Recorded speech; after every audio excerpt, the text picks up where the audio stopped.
जय बद्री केदारनाथ दोस्तों, बहुत बहुत स्वागत है आप लोगों का मेरे एक और यूट्यूब वीडियो पे। तो दोस्तों आज 7 अप्रैल हो चुकी है और 6 अप्रैल तक के मेरे म्यूचुअल फंड पोर्टफोलियो अपडेट हो चुके हैं। तो इससे पहले कि मैं इस वीडियो को शुरू करूँ, आपकी जानकारी के लिए बता दूं कि ये वीडियो केवल एजुकेशन पर्पज़ के लिए है। इसे किसी भी रूप में इन्वेस्टमेंट एडवाइस ना समझा जाए। मैं AMFI registered mutual fund distributor हूँ। मेरा एआरएन नंबर इस वीडियो के कमेंट में और डिस्क्रिप्शन में पिन है। तो चलिए शुरू करते हैं। कल पराग पारिक ने लगभग 1800 रुपये का नोशनल गेन दिया है 2% के नुकसान में। निपॉन ने कल 1600 रुपये का गेन दिया है लगभग 3% के नुकसान में। आईसीआईसी ने लगभग 1500 रुपये का गेन दिया है 3% के नुकसान में। एडलवेज स्मॉल कैप ने 563 रुपीज़ का गेन दिया 3% के नुकसान में। एडलवेज मिड कैप ने 599 रुपीज़ का गेन दिया 1% के नुकसान में। Invesco India large and mid ने 723 रुपये का गेन दिया है 3% के नुकसान में। Invesco India large and mid ने 677 का गेन दिया है, ये 4% के नुकसान में। कोटक मिड कैप ने 446 का गेन दिया है, ये 2% के नुकसान में है। निपॉन इंडिया ग्रोथ ने 423 रुपये का गेन दिया है, ये लगभग 1% के नुकसान में है। एचडीएफसी मिड कैप ने 354 रुपये का गेन दिया है, ये लगभग 1% के नुकसान में है। Bank of India small cap ने 488 रुपीज़ का गेन दिया है, ये लगभग 3% के नुकसान में। बंधन लार्ज एंड मिड ने 337 रुपये का गेन दिया है 2% के नुकसान में। कोटक स्मॉल कैप ने 317 रुपये का गेन दिया है लगभग 7% के नुकसान में। HSBC स्मॉल कैप ने 461 रुपीज़ का गेन दिया 7% के नुकसान में। मोतीलाल ओसवाल मिड कैप ने 650 रुपये का गेन दिया है लगभग 11% के नुकसान में। तो मोतीलाल ओसवाल मिड कैप ने देखिए जब रिकवरी आ रही है तो मोतीलाल ओसवाल मिड कैप अच्छा रिटर्न दे रहा है। जैसे कि मैंने आज से लगभग 10-15 दिन पहले ही आपको बता दिया था कि जब रिकवरी आएगी मोतीलाल ओसवाल मिड कैप अच्छा रिटर्न देगा, ऐसा मुझे संकेत मिल रहे थे।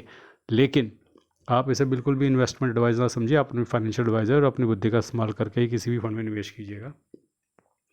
कैनरा रोबेको ने 417 रुपये का गेन दिया 5% के नुकसान में। निपॉन इंडिया स्मॉल कैप ने 331 रुपये का गेन दिया 4% के नुकसान में। SBI स्मॉल कैप ने 170 रुपये का गेन दिया है 7% के नुकसान में। GM फ्लेक्सी कैप ने 271 रुपये का गेन दिया है 9% के नुकसान में। टाटा स्मॉल कैप ने 188 रुपीज़ का गेन दिया 13% के नुकसान में। जियो ब्लैक रॉक ने फ्लेक्सी कैप ने 198 रुपीज़ का गेन दिया है लगभग 8% के नुकसान में। DSP मल्टी एसेट ने 130 रुपये का गेन दिया 1% के नुकसान में।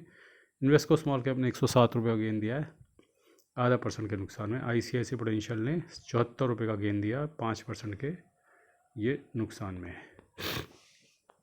आज कौन कौन सी मेरी SIP कटी है दोस्तों? तो आज मेरी ICICI लार्ज एंड मिड में कटी है, HSBC small cap, Invesco India mid cap, Parag Parikh, Edelweiss small cap. तो ये मेरी SIP आज कटी है। आइए चलते हुए अपने ग्रो ऐप के म्यूचुअल फंड पोर्टफोलियो पे देखते हैं वहाँ क्या स्थिति रही।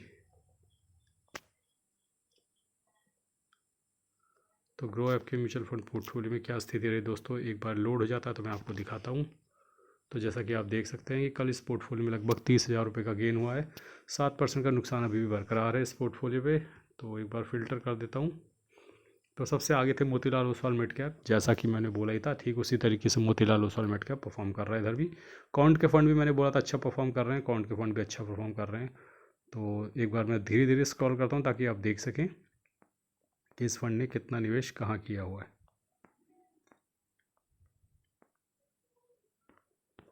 तो ये तो थी स्थिति मेरे ग्रो ऐप के म्यूचुअल फंड पोर्टफोलियो की, जहाँ पे अभी करंट वैल्यू 25,07,000 है और इन्वेस्टेड वैल्यू लगभग 27,05,000 है।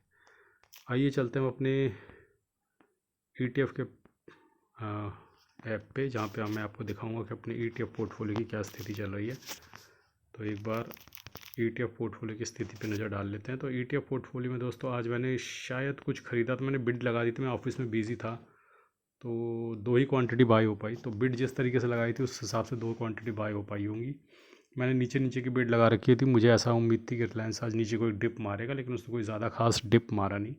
तो 2 क्वांटिटी बाई हो, कोई बात नहीं। लेकिन आज स्थिति ये रही कि आज मुझे लगभग 1600 रुपये का, लगभग 1700 रुपये का नोशनल गेन हुआ है।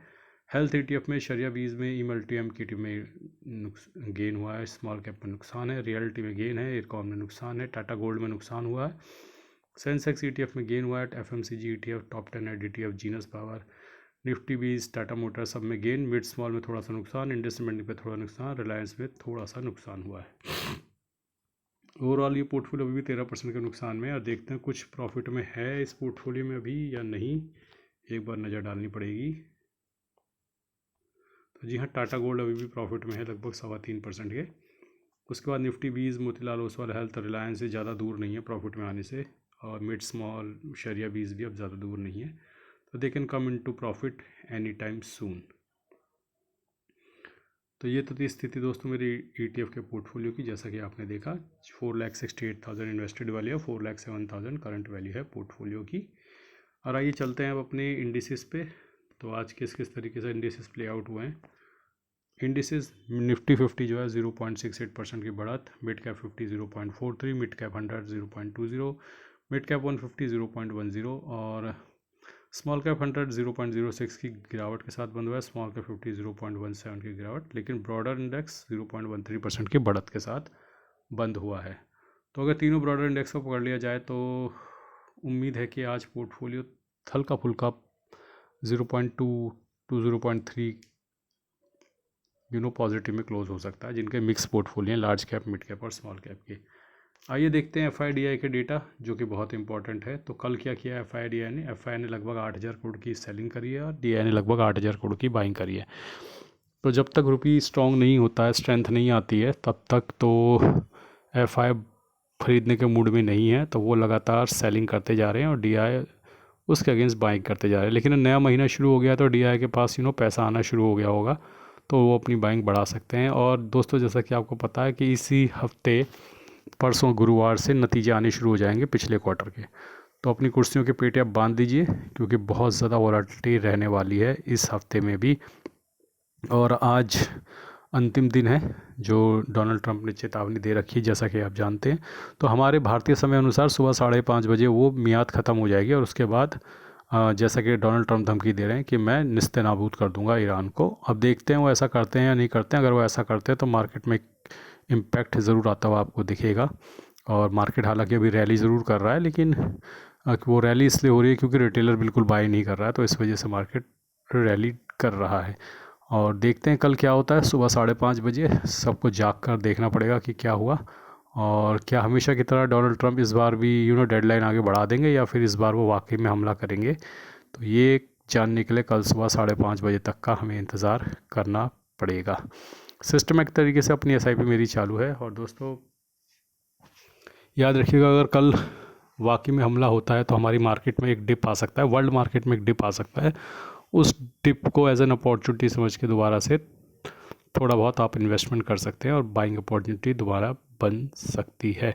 और आपकी जानकारी के लिए बता दूं कि मैंने फ्लिपकार्ट के लिंक्स भी इस वीडियो में शेयर किए हैं, जिसमें महेश चंद्र कौशिक जी की बेहतरीन म्यूचुअल फंड से रिलेटेड बुक्स के मैंने लिंक दिए हुए हैं।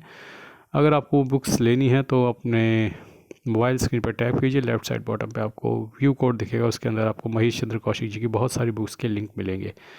अदरवाइज़ आप फ्लिपकार्ट पर जाके और भी कुछ शॉपिंग कर सकते हैं, जैसी आपकी इच्छा हो। तो दोस्तों आज के लिए बस इतना ही। धन्यवाद, गुड बाय, जय बद्री केदार।